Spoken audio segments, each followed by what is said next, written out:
último nosso encontro, e hoje nós estaremos dando início aí ao Êxodo, que é o segundo livro do Antigo Testamento, né?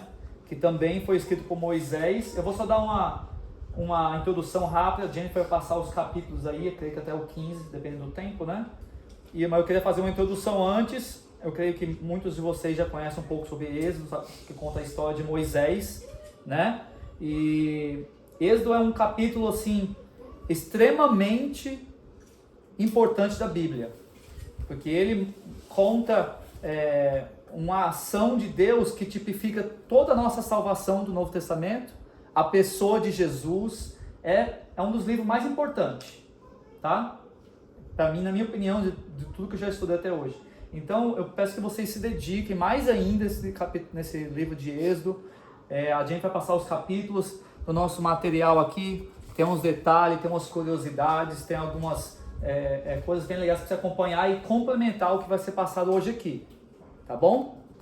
Caso você tenha aí alguma anotação para fazer, pergunta, procure não interromper ela, anote e no final você pode trazer a pergunta para ela esclarecer ou eu vou esclarecer de acordo, né, com a nossa capacidade aí. Tá bom? Então, esse livro, né, eu quero que vocês abram lá em 1 Reis, capítulo 6. Reis? Deixa abertinho em Êxodo, mas 1 Reis, capítulo 6. Vai ali dar uma dica de quando foi escrito, né, a saída do povo do Egito ali, né, esse acontecimento que teve tão importante para a gente. Primeira Reis, capítulo 6, versículo 1. Os irmãos sabem, como já falei, né, que foi Moisés quem escreveu. Ali o livro não começa assim, eu Moisés quem escrevi, não fala isso. Mas no livro de Êxodo aqui, fala acho que 300 vezes o nome de Moisés. Imagina só, é muito que fala o nome dele e mostra versículos como ele falando que estava escrevendo, que ele estava vivendo aquilo, etc. Tá? Então não precisa tanto ficar provando que foi ele que escreveu. Tá? 1 Reis capítulo 6, versículo 1 diz assim: E sucedeu que no ano 480, depois que saíram os filhos de Israel do Egito, no ano 4º do reinado de Salomão sobre Israel. Tá? Então aqui dá uma data para fazer um cálculo, tá? Que aqui eles sabem, né? Hoje você pega quando que foi a inauguração do Templo de Salomão. E você pega dali 480 anos antes, mostra a data então da saída do povo do Egito, que é aproximadamente 1445 antes de Cristo. Lembrando que Cristo é ali a divisão, né? Depois de Cristo é crescente, né, os anos. E antes de Cristo é decrescente. Então começa do maior, vai diminuindo até o zero, que é, né, em Cristo. E ali depois começa a aumentar o ano 1 depois de Cristo, 2 depois de Cristo, etc. Tá bom? Até aqui. Então foi escrito aí, né, essa saída do Egito aí, lá para 1445. Abre lá em Êxodo agora, por favor. Tá bom? Deixa abertinho aí que eu vou dar algumas considerações rapidinho. Que você vai vendo nosso material aí, bem no comecinho, embaixo do nome Êxodo, está escrito saída, porque a tradução que significa êxodo. Tá? Você vai ver em cada livro do Pentateuco, esses 5 livros, Pentateuco porque 5, né? Tá ali já ensinou a gente isso, que Moisés escreveu. Esses nomes foram dados de Gênesis, Êxodo, Levítico, Números, Deuteronômios, de acordo com o significado do livro, ou do primeiro versículo. Tá bom? Então vai ter sempre esse significado, o porquê do nome do livro. Tá bom?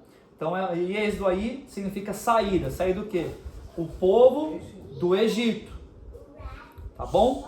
Então aí você vai ver no comecinho aí, ó, né, começa a opressão, né? Começa o primeiro versículo aí, ela vai falar já que foi a morte de José no Egito, né? E ela vai explicar já. Dali então começou a opressão do povo de Deus lá no Egito, e depois Moisés nasce lá pro final, né, da opressão ali.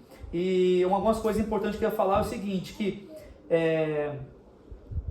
Jesus deu várias vezes referências sobre esse livro de confirmando muitas profecias que ele viveu, né? Coisas que ele viveu, que era a profecia desse livro de Êxodo, que era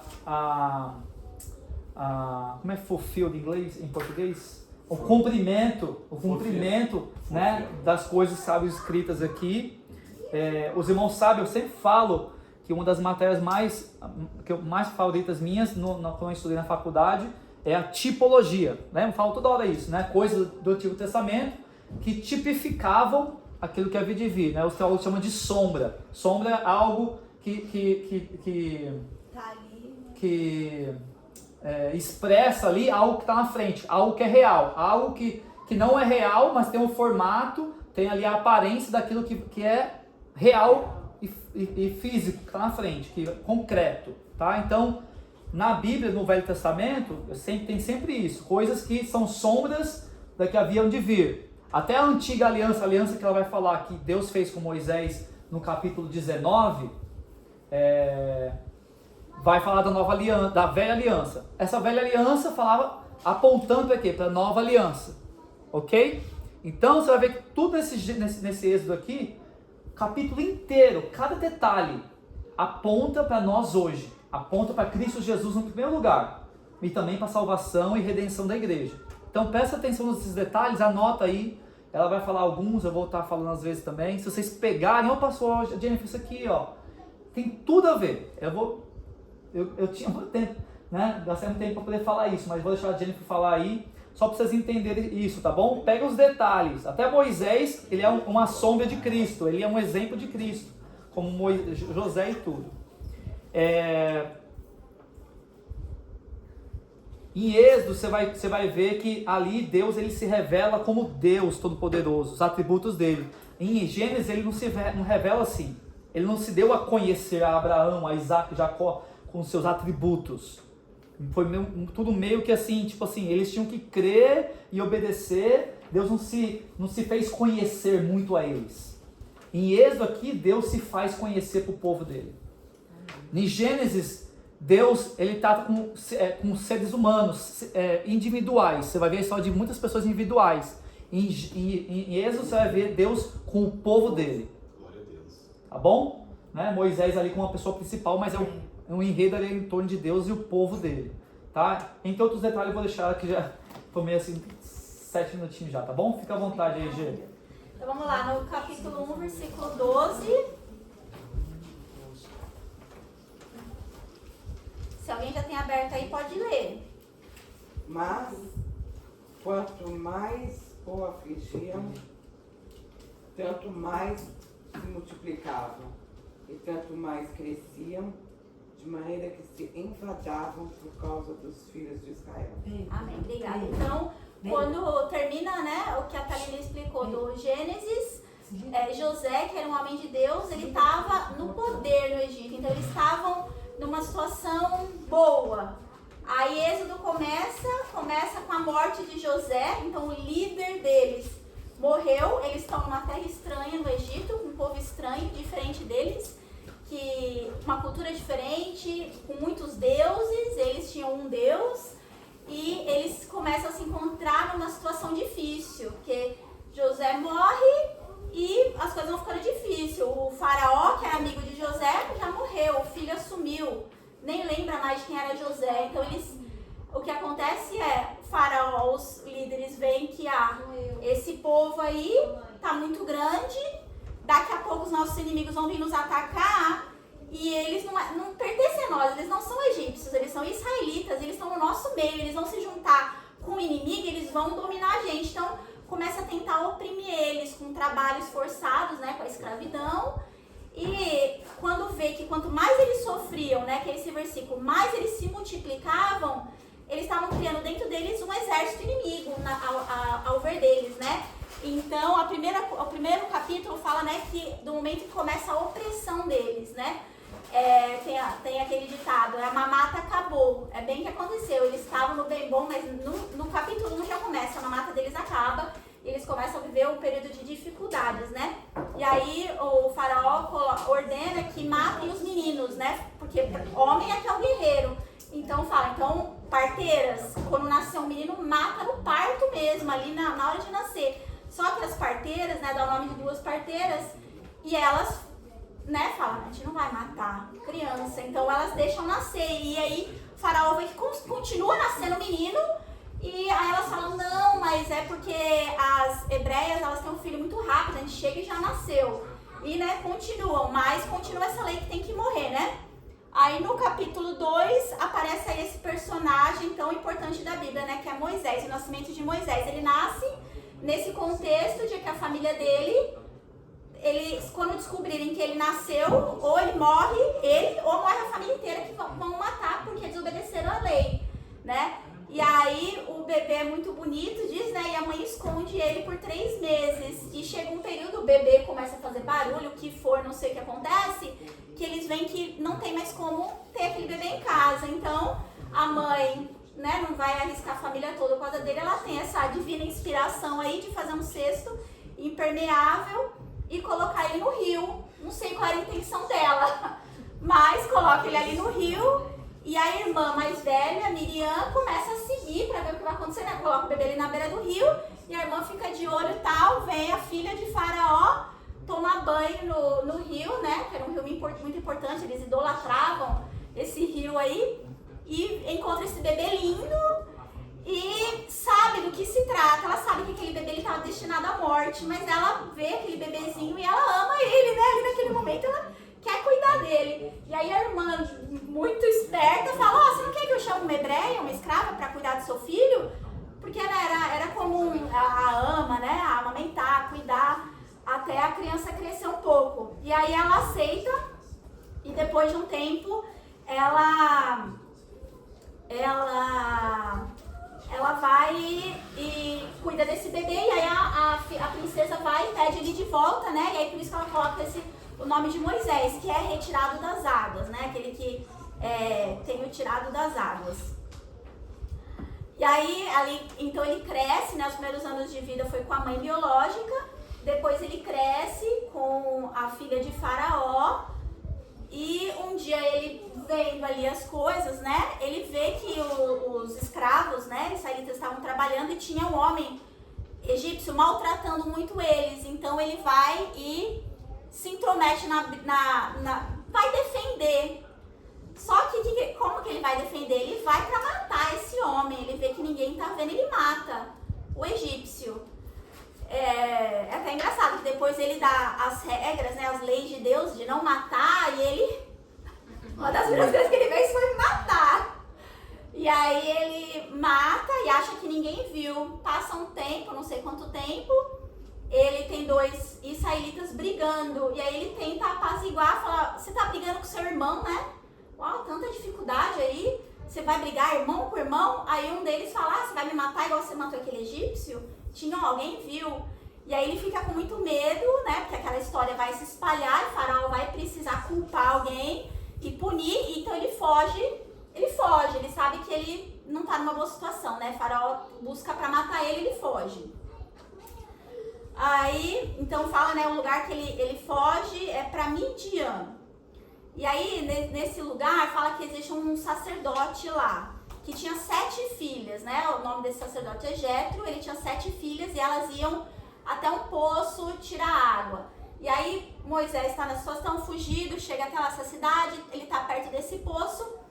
E aí tem alguns homens tirando água para os animais, e quando essas 7 filhas, né, não sei se é as 7, mas essas filhas desse sacerdote vai tirar água, os outros pastores ficam importunando elas, não deixam elas tirarem, e aí ele vai e defende, ele é um defensor, né, e ele vai e defende, compra a briga, tira água para elas, para os animais, ajuda, e elas voltam para casa rápido, e o pai fala, uau, vocês estão tão rápidas, elas, um rapaz ajudou a gente, tal, conta, ele, então vai lá e busca ele, né, pra vir aqui comer. E quando ele chega lá, né, na casa de Jetro, ele fica morando lá, ele vai para uma refeição e fica morando lá, né? E ele acaba se casando com Zípora, que é a filha, uma das filhas desse sacerdote, e tem 2 filhos com ela.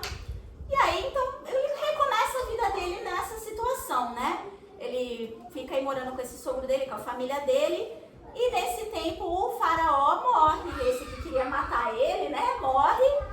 E o povo de Israel lá, escravo, fica clamando por ajuda e fala que Deus decide ajudá-los, né? Vamos aí no 2:24, que diz assim, e ouviu gemido e lembrou-se Deus do seu concerto com Abraão, com Isaac e com Jacó.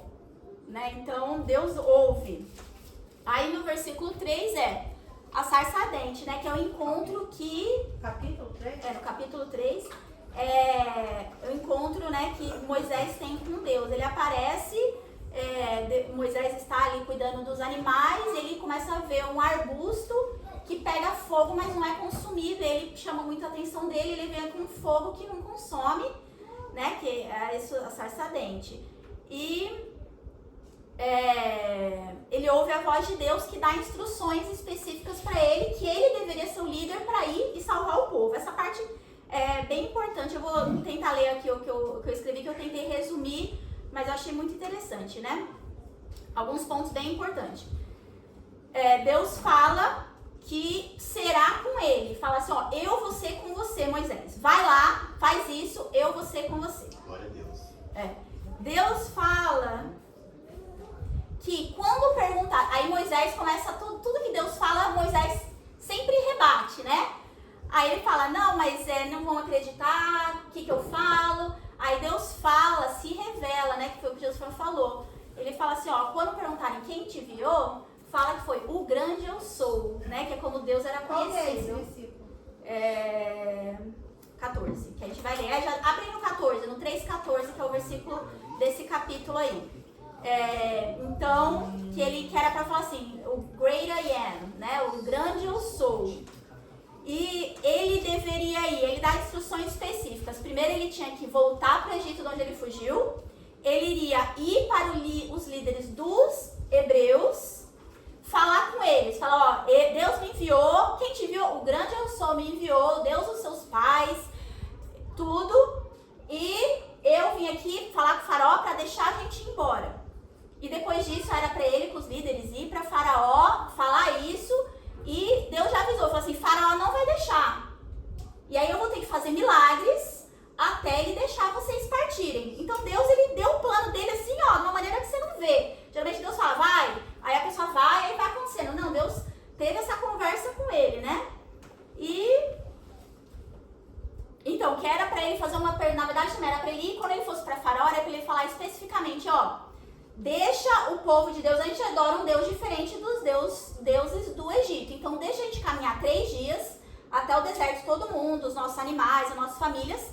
E nós vamos 3 dias no deserto e a gente vai fazer sacrifícios a Deus e adorar a Deus. E aí o faraó não deixaria, então Deus faria milagres e no final ele deixaria, né? Aí quem tem aí o capítulo 3, versículo 14, pode ler. E disse Deus a Moisés, eu sou o que sou. Disse mais, assim dirás aos filhos de Israel, eu sou quem enviou a vós. Amém. E aí chegamos no 4, né? Que são os sinais de Deus e o retorno. Aí Moisés questiona Deus, né? O povo não vai acreditar. Cada questionamento Deus vai respondendo, né? A esse, ele fala assim, não vão acreditar? Então o que você tem na sua mão? Sua vara? Joga no chão. Ele joga no chão, a vara vira uma cobra. Aí ele foge da cobra. Aí Deus fala, pega a cobra pelo rabo. Aí ele pega, vira a vara dele de novo. Aí ele fala assim, pega a sua mão e coloca dentro da sua roupa. Aí ele põe, quando ele tira, a mão dele tá leprosa. Aí põe de novo, a mão dele tá curada. Então Deus já provando pra ele ali, cada questionamento dele, né? Então ele encoraja ele falando, eu vou fazer maravilhas, eu vou fazer coisas. O faraó não vai deixar, mas eu vou fazer acontecer, né? E aí, mas novamente ele coloca empecilho, né? Eu não sou eloquente o bastante. Falam que ele era gago. Eu não sei como falar, né? Como que eu vou chegar diante do faraó e ser o seu porta-voz se eu não sei como falar? Aí Deus fala uma coisa muito... Aqui, ó, no versículo 12, 4:12, que é o que a gente vai ler. Vamos ler agora antes de eu continuar, que é um versículo que eu achei muito bonito. Não, é um versículo mais bonito ainda. Capítulo 4, verso 12, quem achou aí pode ler. Vai, pois agora e eu serei com a tua boca e te ensinarei o que has de falar. Então você vê, antes, que a gente sempre lembra assim, quando Moisés falou, eu não sei falar, Deus falou pra ele que Arão ia ajudar, mas antes disso, Deus ainda falou, vai que eu vou ser a sua boca, ele podia ter sido curado. Se ele era gago, ele ia ser curado. Não, mas se ele Deixa eu entender esse negócio. Foi antes? Antes, ele falou, tudo ele falou, colocava empecilho, mas não vamos acreditar. Ele, não, mas eu vou fazer milagre. Mas Aí ele falou de Arão, depois. Não, ele falou depois. Não, Primeiro ele falou, não sei falar. Aí Deus falou assim, eu vou ser com a sua boca. Nossa, eu nunca prestei atenção. Eu também não tinha prestado atenção nisso. Aí ele falou, eu vou ser a tua boca, vai. Aí ele não aceitou, você acredita nisso? Não, ele viu a Ele ia ser curado! Já. Ele ia ser curado, ele ia ser um cara que fala muito bem. E ele não. Ele não aceitou, ele continuou a questionar, né? Ele falou, quem que fez a boca? Não foi Deus que fez? Quem que fez a língua? Quem que fez tudo? Né? Mas a resposta dele, sabe o que ele respondeu? Que é no outro versículo? Envia qualquer outra pessoa a não ser eu. Triste, não? Aí que Deus fala, então vai, o seu irmão vai estar na porta da cidade e ele vai te ajudar, e ele vai falar. É triste, né? Mas tudo bem, então ele volta pro Egito com a família dele, ele segue, vai, aos trancos e barrancos ele vai. E aí Deus fala com Arão também para ir encontrar com ele, e juntos eles vão, falam com o povo hebreu, o povo acredita. Aí chegamos no capítulo 5, vamos virar aí, 5 a gente vai ler o 1. Quem achou, capítulo 5, verso 1, pode ler. Depois foram Moisés e Arão e disseram a Faraó: assim diz o Senhor, Deus de Israel: deixa ir o meu povo para que me celebre uma festa no deserto. Amém. Então aí no 5 é o encontro com o Faraó, eles encontram e logo depois disso vem a rejeição, né? Eles falam para Faraó o que tem que falar e aí Faraó fala, quem é esse Deus aí que você está falando para eu obedecer ele? Quem é Deus? Aí como punição por essa ousadia, não só ele não concorda de maneira nenhuma, como ele piora o trabalho escravo que os hebreus estavam tendo. Ele fala, a gente dava material para vocês trabalharem, agora vocês vão pegar o material e vão trabalhar e vocês têm que fazer o mesmo trabalho, só que vocês vão ter que pegar o material também. Então piora muito a situação do povo, né? E aí vamos para o 6, que é Deus reafirmando a aliança que ele tem com o povo.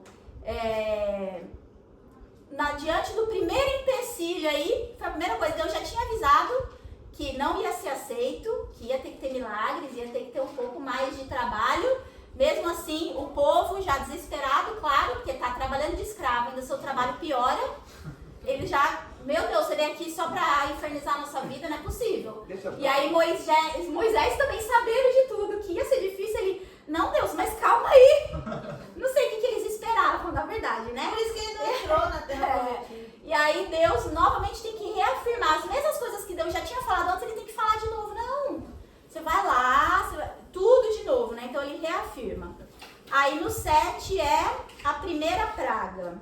Capítulo 7. No capítulo 7 a primeira praga, fala da primeira praga que é água e sangue, né? Aí novamente Deus fala todo o plano, Moisés e Arão vão até Faraó, falam com ele e eles mostram o primeiro, esse milagre aí, né, da vara virar uma serpente, e aí o Faraó fica intrigado, né, calma aí. E aí ele chama os líderes religiosos, os mágicos dele, né, as pessoas espirituais do Egito, e fala, ó, ele fez uma vara virar em cobra, e vocês? Aí fala que, né, essa cobra corpulenta que virou, né, que Deus fez, os outros magos fazem cobras, essa cobra vai e devora a cobra dos outros. E aí, mas mesmo assim, Faraó não os ouve, né? E aí Deus fala, então agora vocês vão até o rio Nilo, quando o Faraó estiver lá, vão na hora tal, o Faraó vai estar lá, pede de novo para ele. Quando ele não concordar, fala para o Arão encostar no rio com a vara. Aí acontece tudo isso, quando ele encosta no rio, o rio vira sangue, e aí o povo tem que cavar buracos perto do rio para poder ter água, né? A vida fica complicada. Quem tem o versículo 5 do capítulo 7, por favor? Então os egípcios saberão que eu sou o Senhor, quando eu estender a minha mão sobre o Egito e tirar os filhos de Israel do meio deles. Isso. Aí a gente tem uma página que a Carol imprimiu que fala sobre cada uma das pragas, né?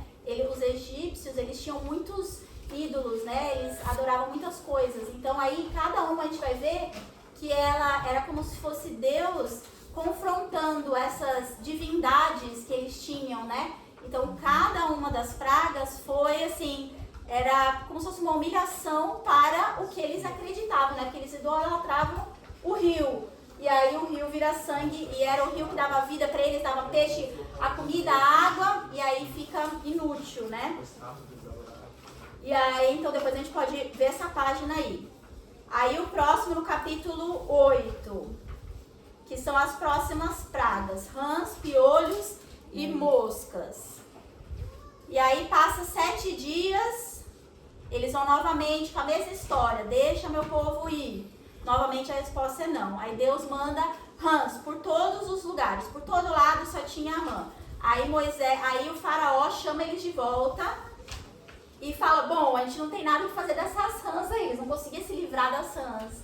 Então ele falou assim, bom, pede pro Deus de vocês para essas rãs irem embora, né? A gente vai fazer um acordo. O faraó tenta negociar, eles, não, tá bom, vamos. Aí Moisés sai, ora e... Ah, não, vamos lá no versículo. Então, no capítulo 8, verso 10.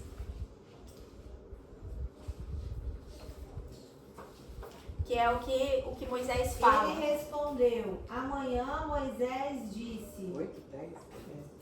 Ele respondeu, amanhã... Não, ele respondeu, amanhã. Moisés disse, seja conforme a tua palavra, para que saibas que ninguém há como o Senhor nosso Deus. Quando ele pediu para tirar, Moisés responde isso. Não, Deus vai tirar. Para você ver que é Deus, né? Não há outro como Deus.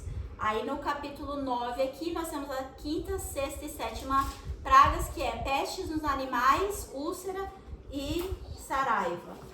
Aí novamente a dupla dinâmica Moisés e Arão vai lá para Faraó. Saraiva, a minha tá granizo. Então, mas é porque vem, o granizo também vem com fogo, era uma chuva diferente do céu. Tem umas que falam as duas coisas, Aí eles vão novamente e Moisés fala não, tem uma grande peste, muitos animais morrem e Deus ainda avisa, fala assim, ó, só os animais dos egípcios vão morrer, os animais dos israelitas não vão ser atingidos.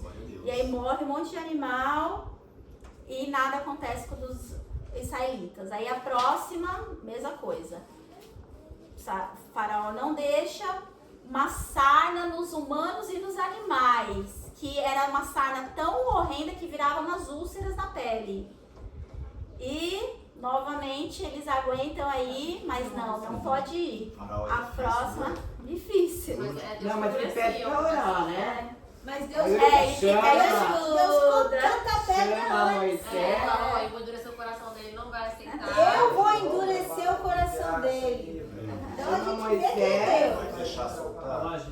Então aí para a próxima, Deus avisa, ó, vai cair chuva de granizo do céu. E olha como ele foi bonzinho, né? Ele mandou já avisar, falou assim, ó, quem tiver ao ar livre vai morrer, vai ser atingido. Então eles guardam os animais, guardam as pessoas. Deus avisa, ó, vai cair um castigo, mas recolha. E aí eles recolhem e quem estava ao ar livre vai embora, né? E aí o próximo é... aí Faraó pede de novo, Moisés, pede para essa chuva parar porque não para. E ele fala, eu deixo vocês irem. Mas aí no 16 fala, mas deveras para isso te mantive, para mostrar o meu poder em ti e para que o meu nome seja anunciado em toda a terra. Glória a Deus. E aí ele continua, ele ora, mas de novo o coração de Moisés está duro, não pode ir, mas é o faraó. Aí aqui vamos pro 10. É interessante que ele fala para Moisés orar a Deus para parar a praga, que ele ia deixar aí, né? Aí no dia seguinte ele não deixa, ele tá só mentia até a última, né? Aí no capítulo 10 nós vemos as pragas do gafanhoto e das trevas, né? Aí tudo o que sobreviveu até aí, teve peste nos animais, teve chuva de granizo que atingiu tudo, mas algumas coisas sobreviveram. Alguma plantação sobreviveu, mas aí vem os gafanhotos que pega o que sobreviveu, os gafanhotos devoram. Faraó não cede novamente. No filme, o filho de Faraó morre. Isso é verdade ou mentira? É verdade. É um seriado, assisti todo. Primogênito. Né? É o primogênito. É triste essa hora. Você chora. Aí depois vem a praga das trevas, né? E é interessante porque onde os egípcios estavam estava tudo um breu, ninguém conseguia ver nada. Mas onde os israelitas estavam tinha luz. Glória a Deus. E aí novamente Faraó faz um acordo com Moisés, falou assim, ó, vão, ok, eu vou deixar vocês irem, mas deixa os animais para trás, né? É uma garantia que eles vão voltar e o trabalho escravo deles não vai embora. Mas Moisés fala assim, não, Deus, ele falou que a gente tem que ir todo mundo, a gente tem que ir com tudo que a gente tem. Esse é a nossa adoração. Esse da luz aí, essa parte da luz, onde fala? É no capítulo 10, eu não sei direito onde que é não. Da parte que fala das trevas. Mas aí Faraó já tá, depois dessas da treva, depois dessa parte das trevas, Faraó já tá irado. Ele fala pra Moisés, ó, quando você der as suas caras aqui de novo, eu te mato. Essa é a última vez que eu vejo a tua cara. Porque ele já tá por aqui. Né? E aí, nesse capítulo aqui eu separei. Ah, não, tudo bem. Vamos pular. Aí no 11. O aviso final. Deus avisa para Moisés que teria só mais uma praga. Que seria todos os primogênitos iriam morrer. Aí ele fala assim, ó. Fala para Moisés falar para todo o povo hebreu que era para ir bater nos vizinhos e pedir peças de prata, prata e ouro. Não vou bater nos vizinhos, não. Bater na porta dos vizinhos e pedir prata. Essa é a 11ª? O versículo 11 vai ser essa 10ª praga. Não, eu tô brincando com você, bater nos vizinhos. É a 11ª? Capítulo Depois o filho 11. morreu. Então, aí ele avisa que à meia-noite todo primogênito vai morrer. Desde o filho de Faraó até o filho do mais baixo servo que existir e até dos animais. Aí no 11:6, quem tem ali, aí pode ler? Capítulo 11, versículo 6. E haverá grande clamor em toda a terra do Egito, qual nunca houve semelhante e nunca haverá. Amém. Aí vem no versículo 12, que é primeira Páscoa e finalmente o Êxodo. Aí pra Deus dar a instrução para os israelitas que para eles, o que eles deveriam fazer, né? Porque essa última praga do filho morrer, primogênito morrer, né? Para eles saírem ilesos, eles teriam que cumprir alguns rituais, vamos dizer assim, que acabou virando a Páscoa dos judeus, né? Que era eles iriam se reunir ali, uma família, os vizinhos, o que fosse bastante, iria pegar um animal macho de 1 ano, sem defeito, sem nada, iriam sacrificar aquele animal, iriam pegar o sangue do animal, passar na porta deles, no umbral da porta. Naquela noite eles iam comer a carne daquele animal com pão sem fermento e ervas amargas, uma salada amarga. E eles deveriam comer arrumado, como se fosse assim, você tá comendo na correria para sair. Então você come já com tudo pronto para sair, com seu cajado na mão comendo. Sapato no pé, tudo pronto. E aí nessa noite, né, quem não tivesse, por isso que é Passover, né, em inglês é o Passover, que é o anjo da morte iria vir, a porta que tivesse o sangue, eles iriam Passover para a próxima, e que não tivesse os primogênitos naquela casa iriam morrer. E aí nessa noite, né, esse feriado seria para ser um feriado anual, que mesmo quando eles já estivessem em outros lugares, eles iriam celebrar anualmente esse livramento, né, que Deus deu para eles, né? Para sempre eles iriam celebrar essa festa da Páscoa. E aí os hebreus fizeram tudo isso, tudo acontece como Deus falou.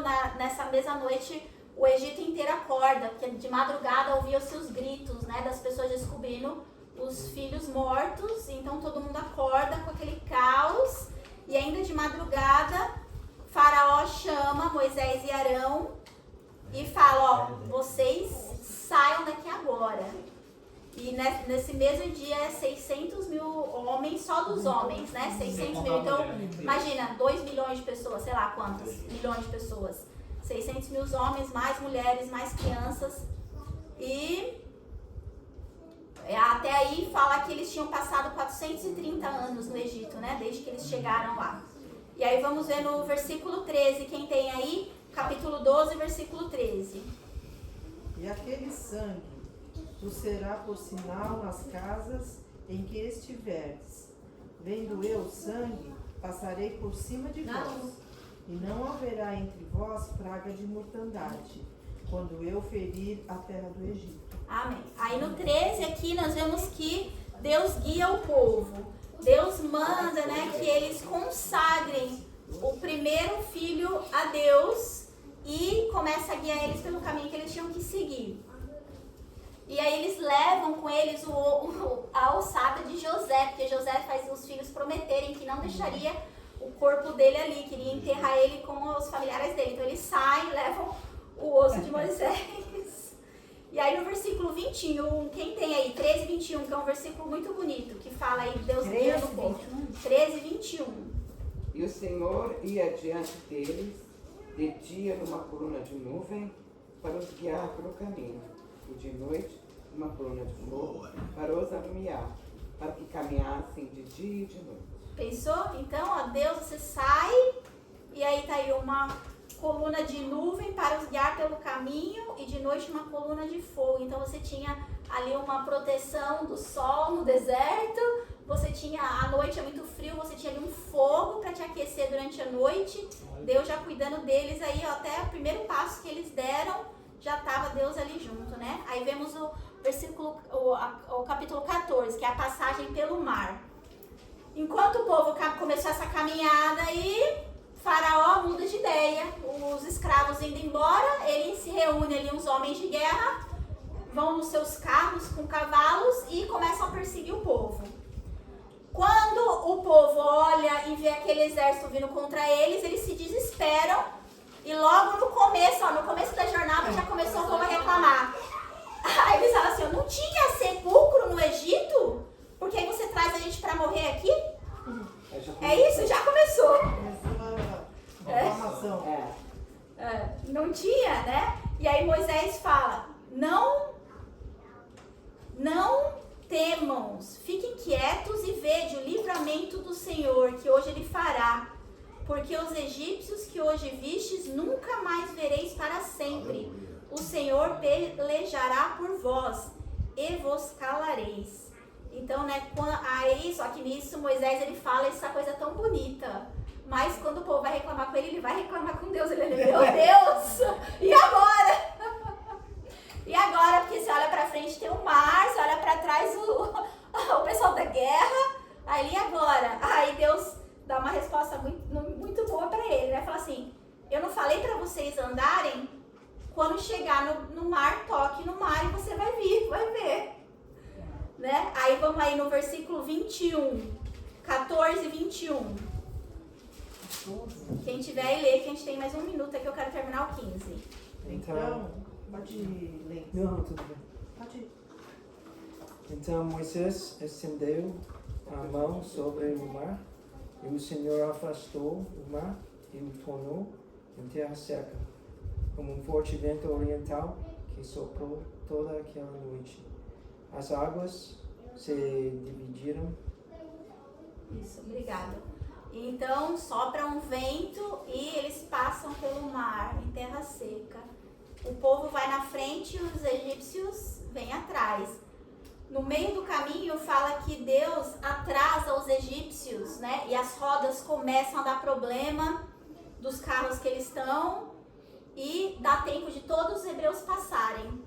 E aí depois Deus fala, quando todo mundo atravessa, Deus manda Moisés estender a mão e o mar volta ao normal. E aí os perseguidores morrem, né?